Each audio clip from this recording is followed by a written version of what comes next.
안녕하세요. 정유진입니다. 미셸 오바마의 책 비커밍에 보면 이런 말이 나옵니다.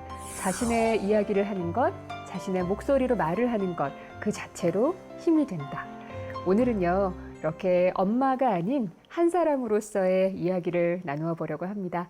율립의 원혜성 대표와 함께하겠습니다. 안녕하세요, 대표님. 네, 안녕하세요. 율립 원혜성입니다. 네, 반갑습니다. 네, 이렇게 만나뵙게 돼서 반갑습니다. 요즘 많이 바쁘세요? 네, 늘 바쁩니다. 늘 바빠요? 네, 늘 바쁩니다. 경력 단절을 딛고 다시 일어선 엄마 CEO 원혜성. 엄마도 아이도 걱정 없이 쓰는 천연 화장품으로 새로운 인생을 써내려가고 있습니다.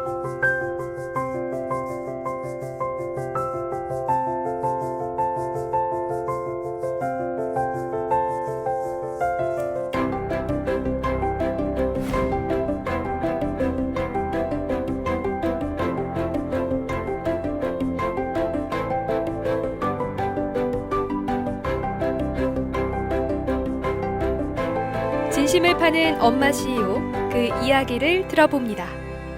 지금 이제 브랜드 창업을 하시고 네네. 한국에서뿐만이 아니고 미국에서도 엄청나게 인기가 많다고 들었어요.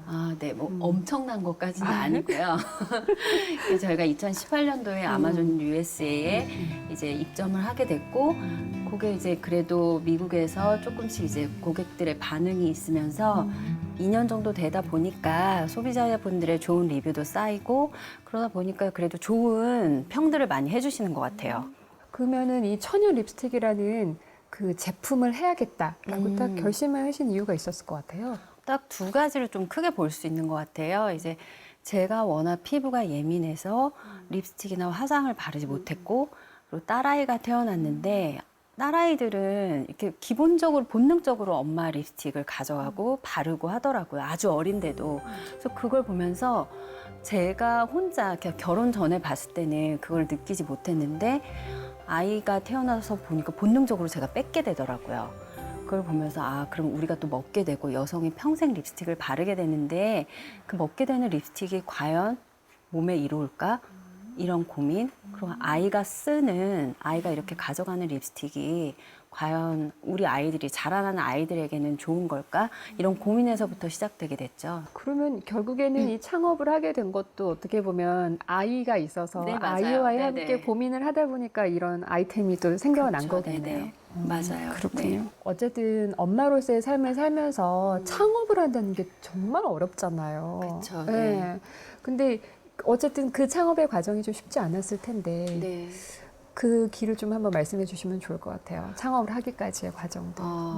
되게 좀 이제 3년 전, 4년 전으로 돌아가는데 아이가 태어나고 저는 아이 100일 때부터 이제 면접을 보러 다녔어요. 근데 이제 아무래도 연차가 높았고 회사 다닐 때 그리고 또 아이가 태어난 지 얼마 안 되다 보니까 그 면접에서 항상 이제 최종적인 부분에서 좀 이제 떨어지게 되더라고요. 그러면서 굉장히 고민을 많이 했어요. 그러니까 어떻게 해야 되지? 나는 뭔가 일을 계속 해야 될 것 같고 이렇게 아이만 보는 걸로 내가 살아갈 수가 없을 것 같은데.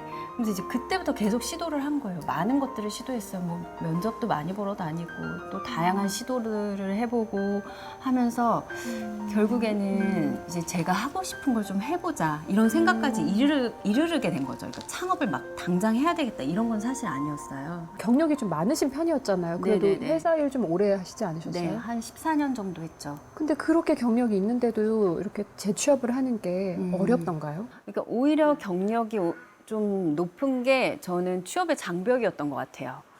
왜냐하면 경력이 좀 낮으면 이제 좀 적은 임금으로도 좀 쉽게 채용할 수 있는데 이제 중간 관리자 이상급이 되니까 좀 높은 연봉에 좀 회사에서는 어려운 부분인 거죠. 결정하는 데 있어서. 그래서 제가 떨어진 게 거의 다 최종적인 부분에 최종에서 떨어졌거든요. 그래서 서류나 뭐 중간 면접에서는 다 올라가다가 최종적인 부분에서 뭐 연봉 협상이라든지 이런 부분에서 떨어지고 항상 질문이 이런 걸 받았어요. 아직 아기가 100일밖에 안 됐는데 괜찮으시겠어요? 그러니까 그 질문은 분명히 하실 수 있는 질문이지만 저한테는 좀 이게 혹시 핸디캡이 되나? 이런 고민이 되게 하는 질문이더라고요. 네. 출산하기 전에는 이렇게 뭔가 새로운 일을 하기 어려울 거라는, 그러니까 우리가 흔히 얘기하는 이제 경력 단절 여성의 네네. 어려움 이런 것들에 대해서 생각해 보신 적이 있었어요? 어려울 거라고. 전혀 관심 있는 그 단어가 아니죠. 경력 단절 여성이라는 거는 전혀 와닿는 단어도 아니고 그게 왜 사회적 문제고 그게 무슨 말이에요. 지금 우리도 살기가 너무 힘든데 약간 이런 생각이었죠. 솔직히 말씀을 드리면. 근데 이제 결혼하고 아이를 낳고 하다 보니까 그냥 내가 취직을 못하면 어떡하지라는 생각이 그냥 불안감이 자연스럽게 들더라고요. 경력 단절을 겪은 여성은 3명 중 1명. 경력 단절은 남의 이야기가 아닌 내 이야기가 되었습니다. 경력 단절이 가져오는 문제는 이뿐만이 아닙니다. 재취업의 벽이 높기 때문이죠. 엄마들은 열심히 벽을 두드려 보지만 결국 막막한 현실에 순응하게 됩니다.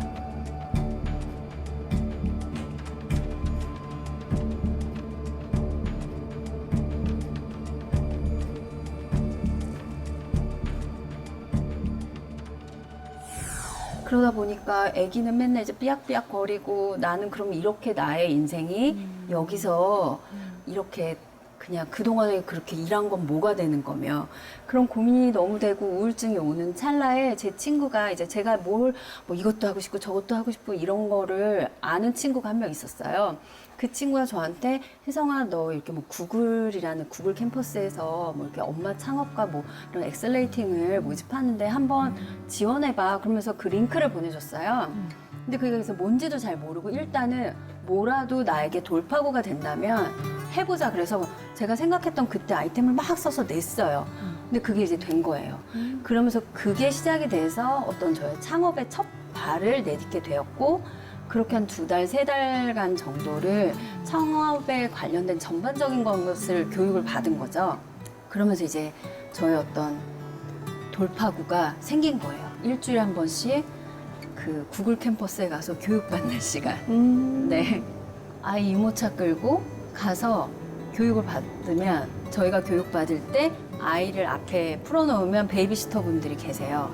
그럼 이제 장난감이랑 이런 게 있으면 거기서 아이들은 놀고 우리는 교육을 받는 거예요. 그러니까 너무 좋은 거예요. 근데 이제 용인에서 삼성동까지 가는데 왕복 3시간 유모차 끌고 다니면서 힘들었지만 즐거웠어요.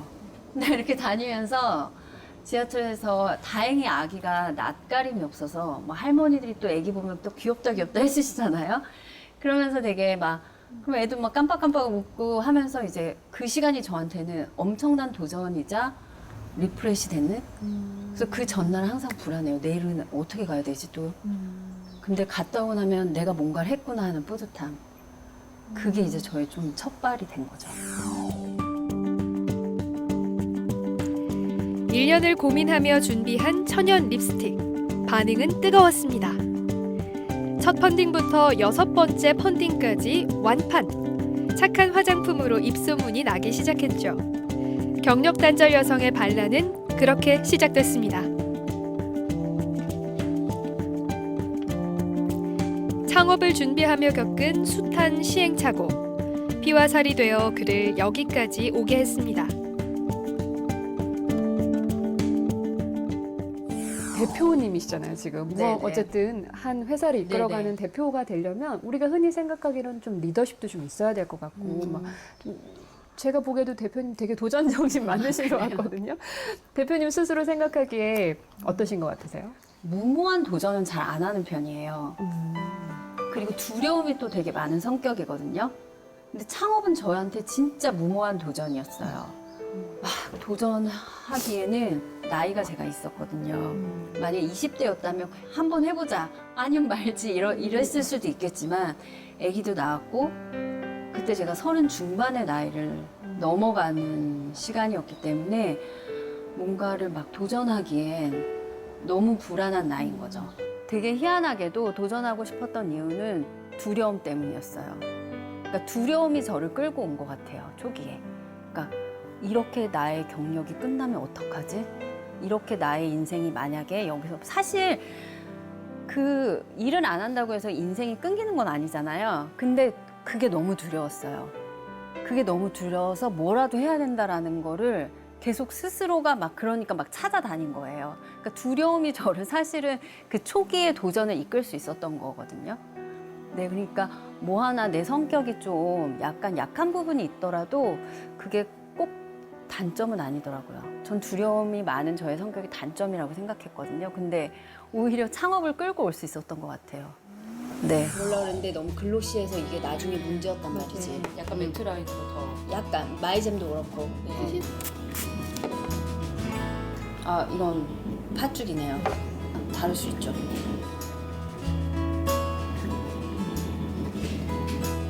저는 데어링은 근본 이 샘플의 픽입니다. 대표님은 워낙 몸 자체가 네. 피부가 되게 예민한 스타일이어가지고 바로 반응이 좀 오는 스타일이에요. 엄청 쨍한데,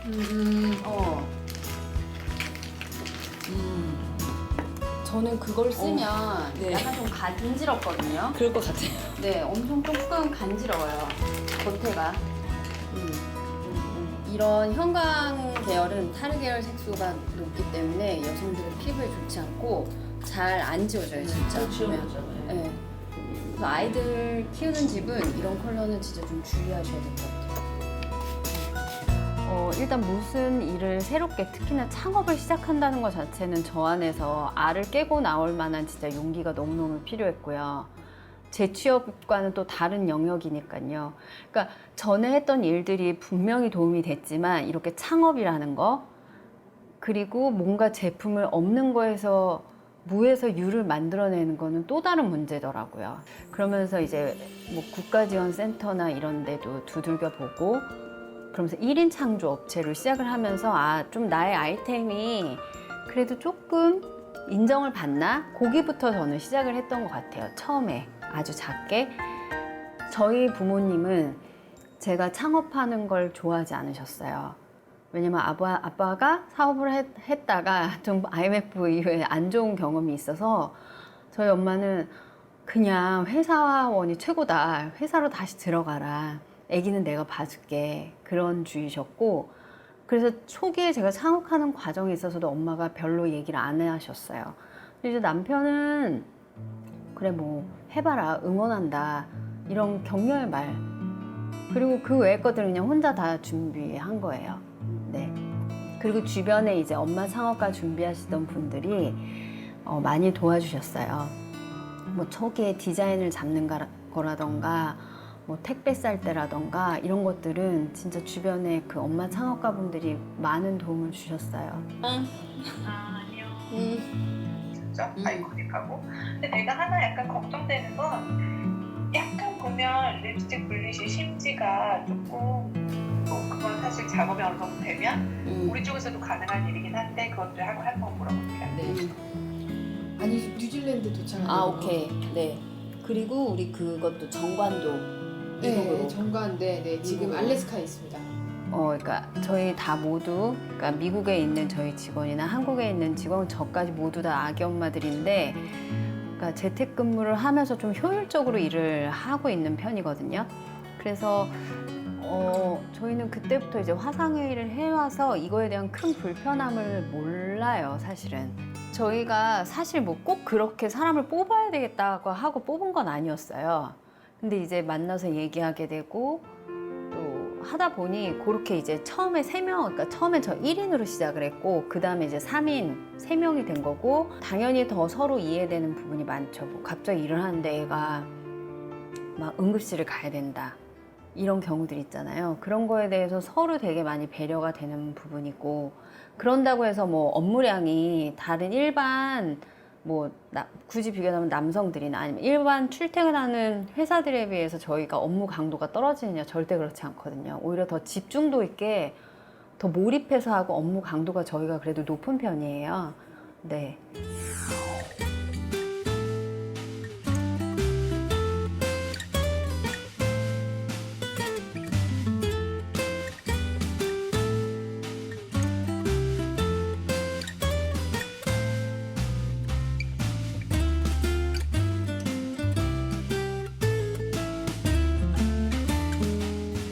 요즘에 이제 그런 평들이 있더라고요. 우리 원혜성 대표님을 두고 경력단절 여성의 반란이다, 성공이다 네. 이런 평가가 많다고 하는데 어떻게 생각하세요? 아, 저는 사실 경단녀라는 말이 너무 싫어요. 경단 남은 없고 왜 여자한테만. 근데 물론 이제 그게 지금은 사회적 이슈가 돼서 많은 분들이 돌아봐 주시고 이걸 집중해 주신다는 건 이게 그래 문제가 있었구나라는 것에 이제 수면 위로 이제 문제가 오는 건데 그래도 아직도 현실은 굉장히 육아와 일은 너무너무 힘든 거고 아이를 맡길 데 없어서 저희 일하는 엄마 그 구글 캠퍼스 엄마 창업가 모임 단톡방이 있는데 밤마다 장난이 아니에요. 막 울고 막 서로 울고 못 해먹겠다 막 이러면서 근데 정말 그런 거 필요한 것 같아요. 뭔가 일을 할 때 같이 공감대가 형성될 수 있는 누군가와 함께 한다는 거 너무너무 필요하고 직장을 다닐 때도 직장에 같이 그렇게 일하는 워킹맘의 동료가 있고 좀 이 육아 문제에 대해서 사회적으로도 관심이 있고 정부에서도 좀 관심이 있어주고 이런 것들을 계속 얘기해주고 같이 함께 할 때 저는 혼자일 땐 힘이 없지만 같이 할 땐 되게 힘이 있을 수 있잖아요. 혹시 창업에 관심이 있으신 분, 또 율립 대표님한테 뭔가 궁금한 거, 또 열혈 팬분들 만나게 돼서 무슨 팬이야? 엄마 대통령, 뭔 소리야?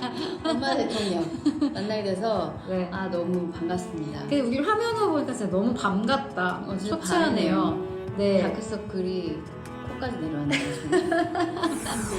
들을 지원하기 위해서 만들어진 단체입니다. 유방암 환우뿐만이 아니라 일반 여성분들의 건강을 위해서도 여러 가지 데이터 수집하고 정책을 만드는 단체니까 많은 관심 부탁드립니다. 감사합니다.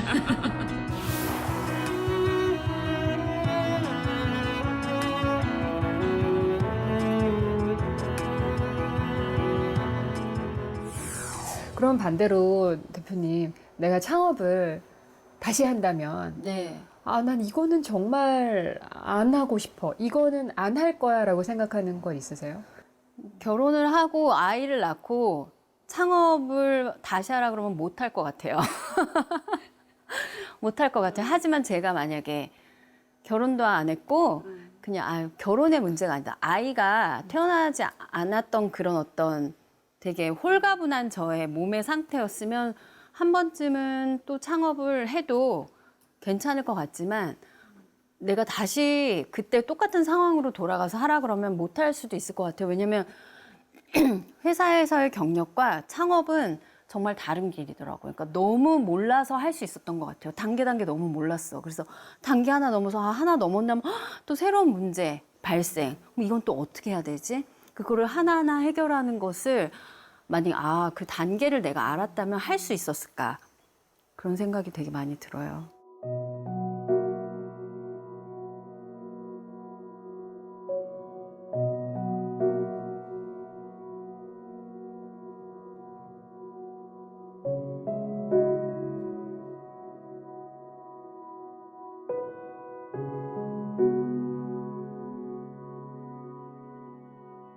정말 잘했다. 정말 잘했다. 그러니까 되게 희한한 게 순간순간 되게 힘들었던 과정은 가장 저한테 잘했다라는 걸로 남더라고요. 그게 참 신기한 것 같아요. 그러니까 그리고 왕복으로 이제 지하철을 타러 다닐 때 진짜 쉽지 않았어요. 왜냐면 두렵잖아요. 혹시 애가 막 울고 그쵸. 보채면 어떡하고 애가 감기일 때도 있었거든요. 감기일 때는 늘 내일 못 가겠구나. 근데 어떻게든 끌고 가긴 했어요. 그러면 또 잘 갔다 오고. 근데 그런 게 저한테 굉장히 큰 자존감을 그러니까 아기를 낳고 나면 이상하게 자존감이 낮아져요. 왜 그런 걸지 모르겠는데 한 달을 아기를 낳고 집에서 쉬어도 다시 세상에 나가기 두렵다고들 하세요. 근데 그게 만약에 1년이 되고 2년이 되면 점점 두려워지는 거죠. 근데 그렇게 했던 것들이 정말 잘했고 그리고 그게 내가 지금 뭐라도 막 도전해봐 그냥 저희 막 직원들한테 이거 뭐 이거는 이래서 안 되고 이거는 뭐 맞지 않고 아니야 무조건 해봐 그냥 뭐 대표님 이런 능력 안 되셔서 안 되고 막 이러면 아니야 그냥 일단 해봐 그냥 일단 넣어봐 일단 지원해봐 제가 그러거든요. 근데 옛날이었으면 제가 못 그랬을 것 같아요. 그러니까 앞뒤 옆 다 따지면서 했을 텐데 그거 진짜 일단 해보면 다를 수 있어. 결과는 다를 수 있어. 이렇게 제가 좀 바뀌더라고요. 재밌었고 즐거웠어요. 그래서 만약에 그거를 하라 그러면 그때 사실 좀 그립기도 해요. 참 이상하죠. 그때 그리워요. 그리워요. 그렇게 힘들었는데. 네, 행복차를 그리워요. 보고? 그리워요. 되게 희한하죠. 그리워요. 어떤 부분이 그리워요? 그때 젊었었잖아요. 젊었을 때 했던 그 체력도 그리워요. 그 체력도 그립고 또 그렇게 했던 그 시절의 유리의 아기의 모습도 그리워요. 되게 희한하더라고요. 되게 힘들었는데.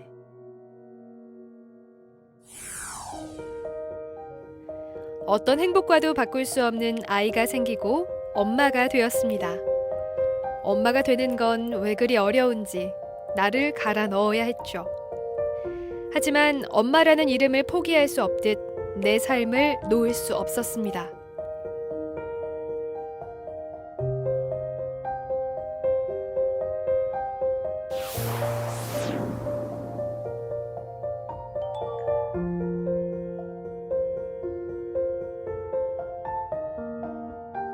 대표님은 최근에 네. 좀 들었던 말씀 중에서 좀 힘이 됐던 이야기나 네. 기억에 남는 말 있으세요? 제가 그렇지 않아도 얼마 전에 그러니까 되게 좀 힘들었었어요. 이렇게 뭐 마음도 힘들고 상황도 힘들고 뭐 근데 누가 저한테 그런 얘기를 해주시더라고요. 그러니까 어느 누구도 너한테 잘하라고 말한 적은 없어. 그러니까 이 지금 창업을 하는 거는 하는 거지만 잘하라고 말한 적은 없어. 그냥 너는 이 일을 감당만 하면 돼. 그런 얘기를 해주시더라고요. 그러니까 처음과 제가 아까 이제 그때 그 시절이 그립다고 말씀을 드린 게 그때는 내가 뭔가 잘해야 되고 이걸 막 매출을 끌어올려야 되고 뭐 이런 부담이 없었어요. 그냥 그저 너무 즐거웠고 뭔가를 할 수 있다. 해나가 막 할 수 있을 것 같아. 막 이게 너무 즐거웠는데 지금은 어느 순간 그 초심을 잃고 잘해야 돼. 어떻게든 더 성공시켜야 돼. 막 이런 거에 제가 눌려버리더라고요. 그러니까 그게 굉장히 힘들더라고요. 그러면서 되게 마음이 눌려 있었는데 누가 그런 말씀해서 잘해야 된다고 누구도 너한테 말한 적 없어. 너는 그냥 이것을 잘 감당하면 돼. 라고 얘기를 해주는데 현타 맞았어요. 현타 맞았어요. 그래서 그렇지. 나는 이것을 잘 해나가면 그냥 잘 즐겁게 해나가면 되지. 그렇게 좀 부담을 비운 거죠. 네. 화산송이, 너 삼다수랑 무슨 사이야? 생명력을 키우는 사이. 화산송이는 삼다수만의 자연 필터니까. 제주 화산송이로 생명력을 키우는 물. 제주 삼다수. 근데 이렇게 성공하려면 뭔가를 이제 어쨌든 얻으신 거잖아요. 근데 이 하나를 얻기 위해서는 포기하신 게 있었을 거잖아요. 다 사람이 다 가질 수만은 없으니까. 네네. 대표님은 어떤 걸 얻고 어떤 걸 포기하신 것 같아요? 저는 포기하는 법을 많이 배웠던 것 같아요. 포기하는 거. 근데 그 육아도 그 되게 엄마들이 육아도 완벽하게 내 아이를 완벽하게 키워야 되겠다라는 생각을 되게 특히 첫 애를 낳으면 되게 그런 생각이 많더라고요. 근데 전 애초에 그런 생각을 하지 않았어요. 애초에 그렇게 완벽하게 될 수 없다. 그냥 애초에 시작을 완벽하게 될 수 없고 이제 막 제가 창업 초기에 국가 지원 사업 같은 거를 많이 넣었거든요. 그거를 준비하는데 막 내일 내야 돼. 마감이야. 근데 갑자기 밤에 그러니까 애기 자고 일을 하니까 밤에 애가 갑자기 새벽에 토사광란이 일어나는 거예요. 그러면 생각하는 거예요. 처음에 토할 때는 괜찮아 막 그러다가 또 지원서를 써. 일단 써. 내일 내야 되니까. 근데 토를 30분 단위로 하는 거예요. 그러면 결정해야 돼. 어떻게 할 것인가. 그럼 그때 지원서 딱 접어요. 이거 내 거가 아니구나. 그러니까 상황이 이렇게 됐는데 이거를 내가 막 욕심내면서 하면 너무 힘들어지는 거야. 내가 너무 힘들어지니까 포기해. 그냥 지금은 얘를 데리고 병원을 가야 돼. 응급실을 가야 돼. 어떻게든 토를 멈추게 해야 돼. 그러니까 그런 포기가 저는 저를 지치지 않게 했던 것 같아요.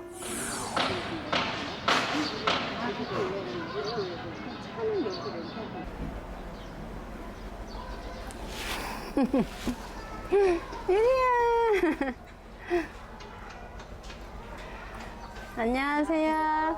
유리야. 가방 주세요.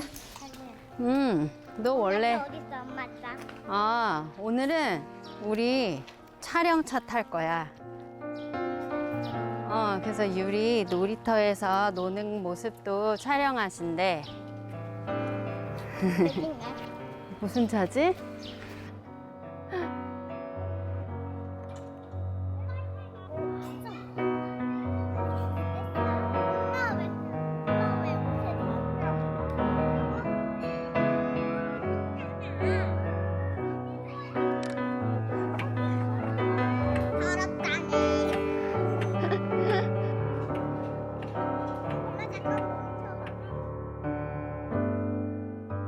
워킹맘들이 제일 힘든 순간이 그런 거잖아요. 아이가 아플 때. 네, 맞아요. 나는 일을 해야 하는데 애는 아프고 누가 봐줄 사람은 없고 이러면은 맞아요. 정말 그야말로 멘붕이 멘붕이죠. 오잖아요. 네, 멘붕이 오죠. 너무 그리고 결국 자신의 것을 포기하죠. 많은 엄마들이. 근데 그럴 때 엄마들은 보통 아이한테 되게 미안함을 네, 가지거든요. 맞아요. 내가 오롯이 아이에게 집중해줄 수 없다는. 어때요? 아이에게 좀 미안하셨어요? 내가 일을 하고 있다는 게? 죄책감을 갖지 않았어요. 되게 강한 엄마야. 죄책감을 갖지 않았어요. 그러니까 왜냐면 그때 저는 포기하는 게 나한테 억울함으로 다가오진 않았어요. 왜냐면 이거를 막 포기를 할 수 없고 막 하다 보면 얘한테 미안해지고 그러는데 얘가 중요할 때는 그냥 좀 포기를 했고 그리고 또 그러니까 육아할 때 진짜 남자들은 알지 못하는 이 엄마의 어려움이 불공평하잖아요. 되게 그렇잖아요. 남자들은 애 아프다고 회사 안 나가지 않잖아요. 그럼 저는 억울하다. 남편한테 막 난리를 쳐요. 해결은 못 해주죠. 해결은 못 해주지만 어쨌든 나는 나의 억울함과 왜 내가 똑같이 다 일을 하는 동등한 인간인데 왜 내가 이렇게 해야 되는지를 막 쫙 얘기해요. 그리고 죄책감을 그에게 심어줘요. 네가 느껴라. 그리고 친정엄마한테도 도움을 받고 그런 식으로 좀 그러니까 죄책감을 가지면 전 아이한테도 안 좋다는 생각을 했어요. 서로가. 요만할 때 못 알아듣잖아요. 못 알아들을 때도 계속 설명해 줬어요. 유리야, 엄마는 이렇게 일을 하는데 이걸 하는 게 결국에는 너가 나중에 되게 좋을 거야. 너가 중고등학교가 되면 엄마가 집에만 있는 거 되게 싫어할 거야. 엄마가 나가서 일하는 걸 좋아할 거야. 그런 것들을 못 알아들을 때도 계속 얘기를 했어요. 그리고 엄마는 일하는 엄마고 엄마가 너한테 많은 시간을 할애하지 못할지라도 엄마는 너를 진짜 사랑해. 그런 얘기를 계속 주입식 교육, 주입식으로 계속 얘기해줬어요. 그러니까 얘가 6살인데 이런 얘기, 립스틱 케이스에 뭐 이렇게 하면 되게 예쁠 것 같아. 뭐 이런 얘기를 해주고 엄마는 제가 물어봐요. 엄마는 뭐 하는 사람이야? 일부러 물어봐요. 그러면 엄마는 율립 사장이잖아. 이렇게 얘기를 해줘요. 그럴 때 어릴 때 주입식에 대해 효과를 보는구나. 그리고 엄마 이렇게 하면 좋을 것 같아. 그래서 얘가 6살인데 그래도 뭔가를 느끼고 아는구나. 그게 되게 뿌듯하더라고요. 그리고 유리야, 왜 립스틱의 브랜드가 율립인지 알아? 왜? 유리, 너의 이름의 율과 립을 딴 거야. 그만큼 너는 엄마한테 엄청 소중한 존재야. 그러면 그거를 기억하더라고요. 그래서 엄마 율립 립스틱은 내 이름을 딴 거지? 이러면서 스스로 좀 뿌듯해하는 그런 걸 보면서 아쉬움이 있지만 그래도 괜찮다. 스스로 좀 위로도 하고 그렇죠.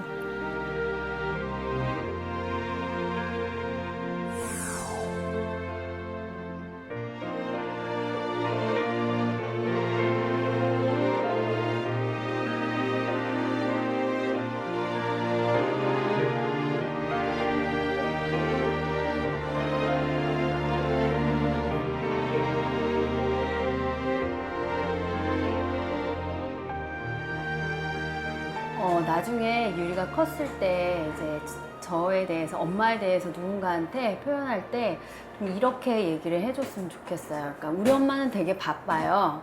하지만 우리 엄마는 나를 최선을 다해서 사랑해줘요. 그렇게 말해줬으면 좋겠어요. 근데 사실 쉽지는 않아요. 왜냐면 이제 일하고 들어오면 저도 너무 피곤하고 또 아기가 만약에 짜증내거나 이러면 저도 그거를 잘 못 받아주거든요. 그래서 화도 많이 내는데 그래도 기본적으로 항상 그렇게 얘기해줘요. 유리야, 엄마는 너를 사랑해. 그거는 믿어줘. 항상 그렇게 아주 어릴 때부터 그냥 얘기를 해줬어요.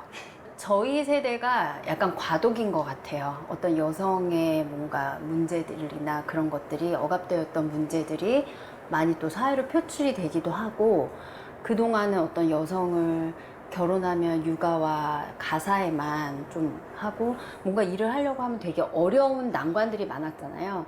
근데 그런 것들이 점점 개선될 거라고 생각을 하고, 저는 실제로도 딸아이를 낳아 보니까 내가 더 이 부분에 있어서 더 많이 뭔가를 해놔야 이 아이가 컸을 때 더 편안하게 자신이 하고 싶은 일을 마음껏 할 수 있겠다, 이런 생각이 들어요. 저는 다 개인의 선택인 것 같아요. 그러니까 어떤 분들은 전업주부로 살아가시는 걸 굉장히 또 편안하게 생각하시는 분들이 계시고, 어떤 사람은 또 일을 하기를 원하잖아요. 근데 개인의 선택인데, 개인의 선택이 여성들은 유독 좀 제약이 걸리는 것 같아요. 남자분들이 결혼해서 아기를 낳았다고 해서 일을 포기하진 않잖아요. 근데 여자들은 뭔가 내가 포기를 해야 되나 이런 생각을 먼저 들게 하고, 사실 이런 질문 자체도 제가 남자였으면 받지 않았을 거예요. 네. 그래서 아예 이런 질문 자체가 없어지고, 여성이 일하는 것이든 여성이 가사를 하는 것이든 남자가 집에서 전업 주부처럼 살든 그게 좀 그냥 평범하게 받아들여질 수 있는 사회였으면 좋겠어요. 육아와 일을 함께 한다는 건 희생을 따르게 합니다. 맞벌이 부부여도 주 양육자는 엄마. 왜 엄마의 희생은 당연시 되는 걸까요? 많은 엄마들은 아이를 키우기 위해 자신의 일을 포기합니다. 양육은 함께 하는 것이지만 그 책임은 고스란히 엄마에게 돌아가고 있습니다. 엄마라는 이유로요.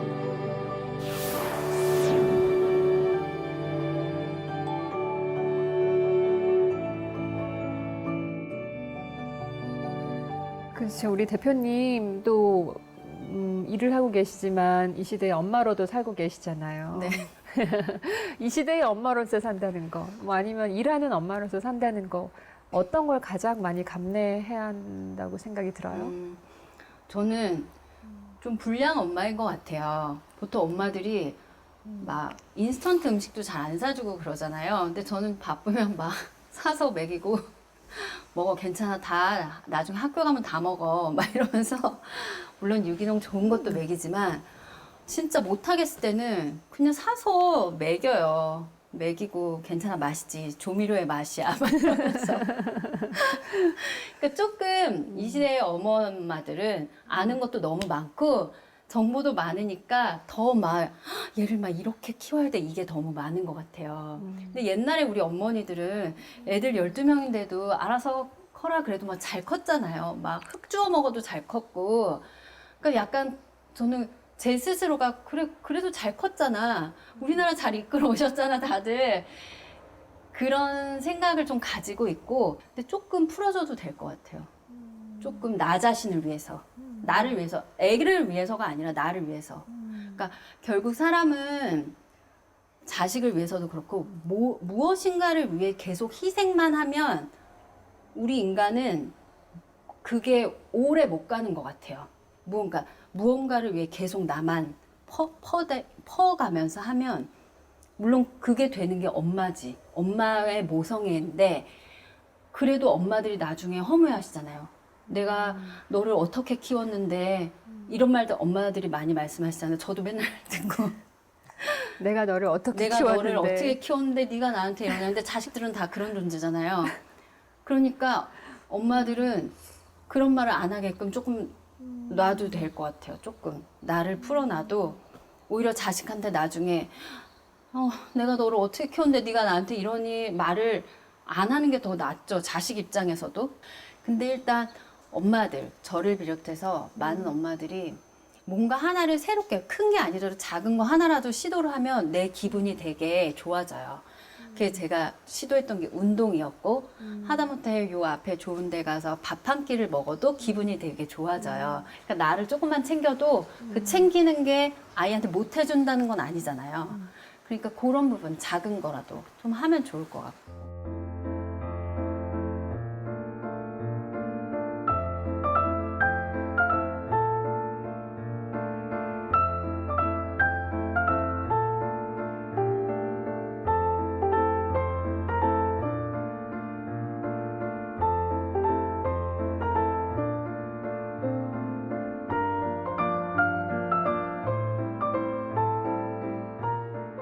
이게 사실 막막하거든요. 네. 다시 갑자기 일을 해야 된다는 게 네. 뭘부터 하면 좋을까요? 그런 부분을 실제로도 엄마분들이 질문을 진짜 많이 하시더라고요. 그러니까 뭐부터 해야 되냐, 뭘 해야 되냐 물어보시는데 그거에 대한 명언을 저 아시는 대표님이 해주시더라고요. 무엇을 시작하느냐가 중요한 게 아니라, 그러니까 뭐부터 하는 그게 중요한 게 아니라 내가 뭘 좋아하고 뭘 잘할 수 있는 그것을 하는 것. 그게 작은 거라도. 근데 우리는 막연히 뭔가를 해야 되면 뭐 이력서를 써야 되나, 어떤 뭔가 뭐 국가 지원 사업에 내야 되나, 뭐 아니면 사람을 구해야 되나, 어디 가서 컨설팅을 받아야 되냐 이런 생각을 하잖아요. 근데 그것이 아니라는 거죠. 그것이 아니라 내가 좋아하는 내가 무엇을 하고 싶은지, 그러면 그거를 하려면 어떤 것들이 필요한지, 그러니까 먼저 그게 더 중심이 돼야 된다고 말씀하시더라고요. 정말 모든 것에 지금 질문과 나와 뭐 육아, 엄마 이런 얘기를 하는데 여성이라는 존재가 항상 역할에 국한돼 왔던 것 같아요. 막 이런 얘기 많잖아요. 저는 이제 뭐 엄마로서, 한 사람의 아내로서, 한 집안의 며느리로서 이제 살아갑니다. 너는 어디 있어? 저는 그런 글을 써놓은 SNS를 보면 너는 어디 있니? 라고 묻고 싶어요. 왜 항상 역할에 갇혀 있는 거예요? 중요한 건 역할이 아닌 것 같아요.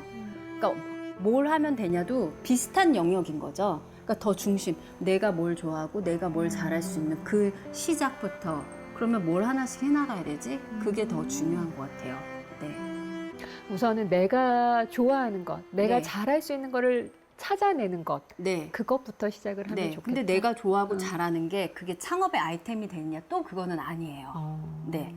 내가 막 이걸 좋아하는데 이걸 그럼 다 창업하면 다 성공할 수 있잖아요. 근데 사실 그렇지 않잖아요. 뭐 이제 그때부터는 뭐 내가 좋아하는 이 아이템이 이게 과연 창업을 해서 뭔가 할 때 이게 될 수 있는 부분인가? 뭐 이런 것들에 대한 거. 그리고 정말 이거는 사회적으로도 필요한가? 내가 좋아하는 것, 가장 좋은 건 내가 좋아하는 것을 남들도 필요성을 느낀다면 그건 굉장히 잘 매칭이 되는 거겠죠. 근데 나만 좋아해. 그러면 나는 혼자 되게 이제 예술가처럼 나의 좋아하는 활동을 하면서 그렇게 살아. 근데 그것도 괜찮죠. 내가 만약 그림 그리는 걸 좋아해. 근데 이건 창업에 해서 비즈니스의 아이템은 아니야. 그러면 나는 계속 집에서 그림을 그리고 그런 그림들을 그리는 것으로도 만족할 수 있는 거죠. 네. 그러면 우리 1인 창업 꿈꾸시는 분들도 있으시잖아요. 네네네. 요즘 굉장히 많죠. 1인 창업을 하시는 분들이. 우리 아까 대표님도 오피스리스라고 네네네. 사무실 없이 그냥 이렇게 네네. 창업을 하셨잖아요. 네. 그럼 1인 창업 꿈꾸시는 분들은 어떤 것부터 하면 좋을지 좀 조언을 저도 부탁드릴게요. 1인 창업부터 시작을 했고 초기 창업을 뭐 시작 준비 전부터 할 때 뭐 사람을 구할 수 있는 것도 아니잖아요. 근데 대부분 뭐 두 분이서 하시는 분들도 계세요. 그러니까 뭐 창업자, 코파운더 이렇게 해서 우리 같이 한번 해보자 해서 하는 경우도 있지만 그런 1인의 기업에 지원해주는 국가 지원 사업이 되게 많아요. 그러니까 사업자 등록증을 내고 3년 안에 할 수 있는 것들이 되게 많아요. 예비 창업자도 돼요. 그러니까 사업자 등록증 없어도 내가 좋은 아이템이 있어. 이거 하고 싶어. 그러면 그 아이디어만을 가지고도 내면 되게 잘 지원이 되는 기관 사업이 되게 많거든요. 저도 초기에는 사업자 등록증 없는 상태에서 1인 창조업체를 냈어요. 나의 아이템으로. 그리고 그걸 가지고 면접을 보러 다녔어요. 그래서 뭐 어떤 데는 떨어지기도 하고 붙기도 하는데 그러면 그렇게 이제 시작을 하는 거예요. 1인 기업으로 시작을 했고 1인 기업으로 시작할 때 사실 돈이 우리가 없잖아요. 뭐 돈을 뭐 창업 자금을 뭐 준비해 놓고 시작을 하시는 분들도 계시겠지만 저 같은 경우는 없었거든요. 뭐 그런 부분을 지원하는 사업도 있고 요즘 뭐 크라우드 펀딩이라는 것도 있어서 크라우드 펀딩을 통해서 내 아이템의 자금 조달뿐만 아니라 홍보와 마케팅도 할 수 있게 소개가 되는 거니까 그런 활동도 있고 요즘은 다양하게 온라인 상에서도 우리가 많은 것들을 찾아서 행동을 옮길 수 있는 게 되게 잘 돼 있는 것 같아요. 지금 새로운 도전을 준비하고 계시는 분들도 많으실 거예요. 우리 네. 엄마들 중에서 나의 삶을 다시 찾고자. 이제 엄마로서의 삶도 있었지만 아까 역할에 국한하지 말자 하셨잖아요. 네. 나의 삶을 찾고자 또 새로운 도전을 준비하는 분들에게 좀 우리 대표님이 조언을 한마디 해주신다면. 그 참 우리나라에서는 사춘기 때 겪어야 될 것들을 못 겪고 저 같은 경우는 임신 때 그러니까 제 자신을 찾기 위해서 노력한 거예요. 나는 뭘 좋아하는 거야? 나는 뭘 잘하는 거야? 근데 사실 이게 중고등학교 어린 시절에 고민하고 지나가야 될 부분인데 입시 때문에 또 그냥 지나가고 대학 와서는 취업 때문에 또 지나가니까 이런 부분에 대해서 잘 정립되지 않은 채 사회에 나와서 일하는 경우가 굉장히 많다고 들었어요. 저도 그랬고. 근데 또 되게 많은 분들이 그런 생각을 하면서 내가 언제까지 이렇게 직장 생활을 해야 되지 그런 생각도 하고 그러다 나이가 또 차니까 결혼해야 된다니까 또 결혼을 하고 그러다 보고 애를 낳으면서 나는 없어지는 거죠. 근데 저는 진짜 이 나를 너무너무 찾고 싶었어요. 이게 뭐 창업을 하겠다, 막 뭔가 돈을 벌겠다 이런 걸 떠나서 나는 나를 너무 찾고 싶다. 나는 뭘 잘하고 나는 뭐가 약하고 나는 누구인가 막 이런 질문 있잖아요. 그 나를 너무 찾고 싶었고 그거에 대한 죄책감이 없었어요. 그러니까 이제 막 역할에 몰려서 그러니까 나는 우리 엄마들이 진짜 착하고 대단한 거예요. 그러니까 어떻게 그렇게 평생을 우리 어머님들이 살아왔고 또 우리 지금의 젊은 엄마들도 그렇게 살면서 답답해하고 그러시잖아요. 나를 돌아보는 것에 대한 그게 금전적인 비용이든 시간이든 그것은 절대 아까운 것이 아니고 그것은 어떻게든 선순환이 돼서 나의 자식과 나의 삶과 나의 가족이 굉장히 좋은 영향력으로 가져온다. 라는 걸 믿으셨으면 좋겠어요. 그리고 내가 일을 하고 일이 아니라 그 무엇인가를 한다고 해서 나의 가정이 무너지지 않아요. 그걸 되게 두려워하시더라고요. 이러다가 뭐 애가 혹시 소홀해지면 어떡하냐. 그러지 않는 것 같아요. 그거는 해보지 않았기 때문에 오는 걸 수도 있고 창업을 준비하신다면 특히나 더 두려움이 많을 것 같아요. 저도 그랬으니까. 근데 저는 가끔 이런 말씀 많이 드려요. 저 같은 사람도 했어요. 그래요. 왜냐면 나이 많은 대신 보통 창업 막 20대 때 많이 요즘 하시거든요. 나이 많지, 뭐 경단녀지, 애 삐약삐약 울고 있지, 돈 없었지, 막 패배감에 대한 두려움 많지.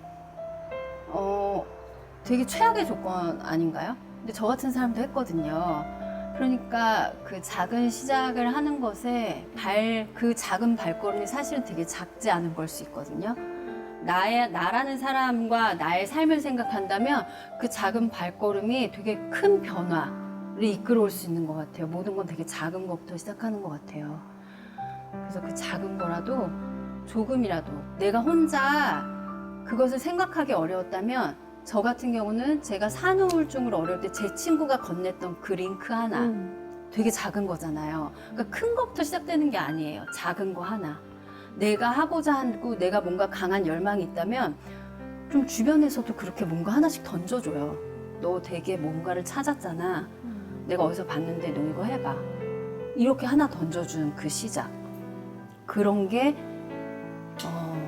큰 변화를 지금 이끌어온 것처럼 그 작은 것을 작다고 생각하지 않으셨으면 좋겠어요. 두려워하지 않고 만약에 내가 나를 위해 하는 것이 희생의 비용이라고 생각하신다면 저는 그건 분명히 어느 순간 굉장히 좋은 영향력으로 내가 지키고 싶은 그 가정에 온다고 확신을 해요. 네. 오늘은 나는 어떤 걸 좋아하고 또 나는 어떤 걸 싫어하고 나는 어떤 사람인가 나 자신의 내 이야기에 조금 귀 기울여 보면 어떨까요? 오늘 경력임 첫 번째 순서 여기서 마치겠습니다. 고맙습니다.